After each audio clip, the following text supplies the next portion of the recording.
Okay, I cleaned it out pretty good, and I'm estimating, well, there is a screw right there. I might have to break that off. I'm estimating that I can get in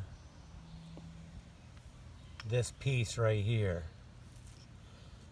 Although I need to, I think I need to go get the hacksaw blade and cut that screw right there. And then I should be able to slide it in there.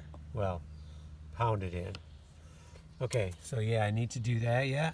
And then I went to the barrel, my kindling wood, and there was this piece of hickory there. I thought that'll be a good one. Hickory's really hard.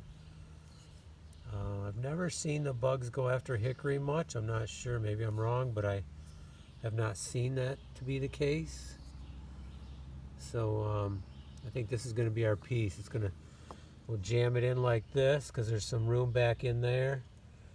Pound it, and once we remove that screw, maybe I can pound it out with this right here. Okay, we'll see, because it should break off. Yeah, it might break off or even pull out if I get pliers. Okay, let's get that screw out of there, and then we'll put some caulking in there to kind of fill in the gaps behind it, and then hopefully this will fit pretty tight. I did bring down these little wedges because this side